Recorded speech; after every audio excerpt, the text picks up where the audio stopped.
Hello class, now in this video we will do class 10th NCERT Mathematics chapter 9 ka exercise 9.1 some application of trigonometry.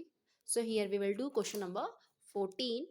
So as I told in my earlier videos, please go through my chapter 8 basic concept and shortcuts, and also chapter 9 basics and notes. Okay, it will help you to understand some application of trigonometry. Okay, so let's do question number 14. So a 1.2 meter tall girl, so here is a girl, यहाँ पे एक लड़की खड़ी है, spots of balloon को देख रही है, moving with the wind in a horizontal line at the height of 88.2. so at the height of, इसकी हाइट से 88.2 मीटर ऊपर की तरफ बलून जो है वो स्पॉट हो रहा है. The angle of elevation of the balloon from the eyes. So यहाँ पर हम लोग ने इंट्रोडक्शन वीडियो, मैंने इसीलिए कहा कि इंट्रोडक्शन वीडियो जो है बहुत ज़रूरी है, और हमेशा जो है एलिवेशन हमेशा आइज से बनता है. तो लड़की के आँख से जो एलिवेशन बन रहा है 60 डिग्री का बन रहा है. Now, after some time, the angle of elevation reduces to 30 degree. So, कुछ समय के बाद वो 30 डिग्री हो रहा है. तो find the distance traveled by a balloon during the interval. अब इसने क्या कहा कि पहली बार तो वो 60 डिग्री पे ट्रैवल कर रहा है, और तो दूसरी बार अगर वो 30 पे कर रहा है तो इस यहाँ से B से E तक की डिस्टेंस निकालनी है. कितनी डिस्टेंस उसने ट्रैवल की. 60 डिग्री की डिस्टेंस तो यहाँ से यहाँ तक है.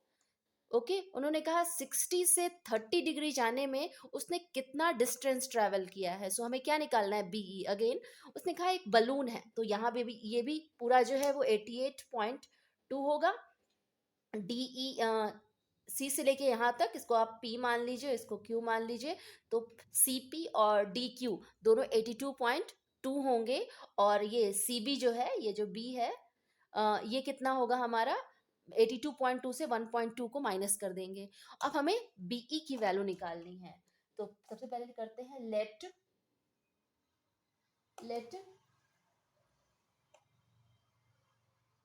DE is equal to BC is equal to 88.2 minus 1.2.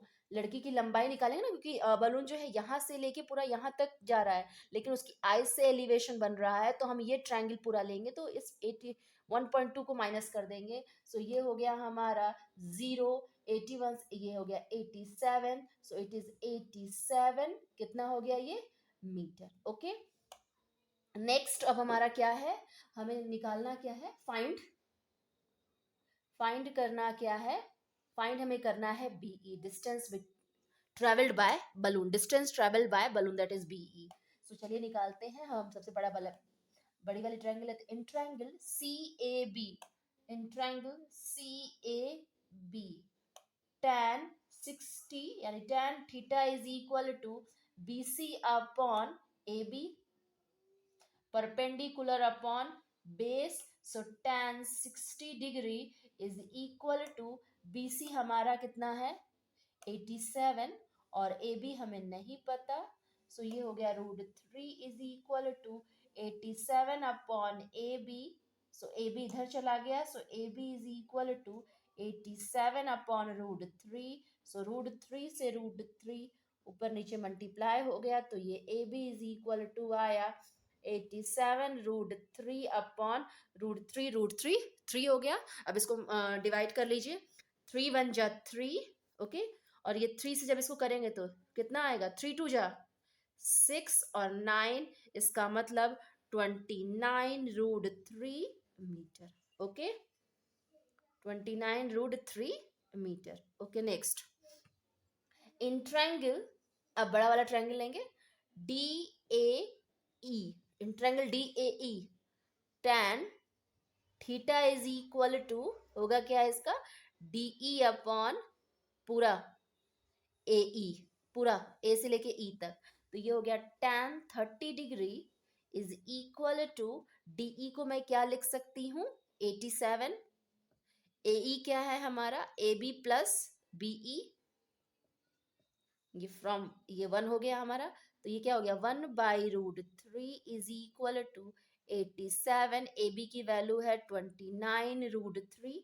एक यहाँ काम किया जाए क्या, यहाँ भी 87 है, यहाँ भी 87 है, तो चलिए कोई बात नहीं। So √3 plus BE cross multiplication करेंगे हम यहाँ पे, तो ये आएगा 87√3 is equal to 29√3 plus BE। Okay, so अब हम इसको इधर लाते हैं।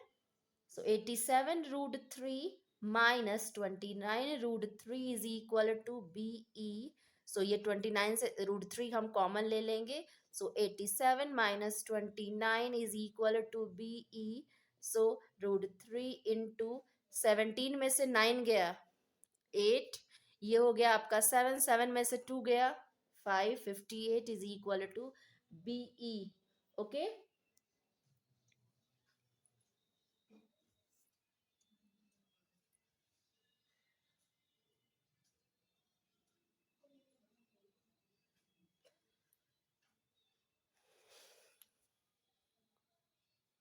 when girls spot a balloon moving with the wind is a horizontal line is at height of 8.2 meter from the ground, the angle of elevation। Okay ठीक है, so हमारा क्या आ गया, BE is equal to, so BE is equal to 58√3 metre.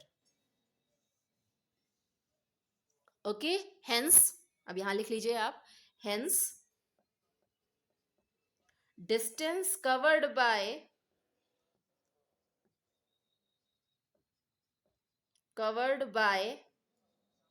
balloon is 58√3 meter। Okay, so you will go through each and every video of question number 14. You got a answer. If you have any confusions, you will ask in a comment box. Okay, thank you.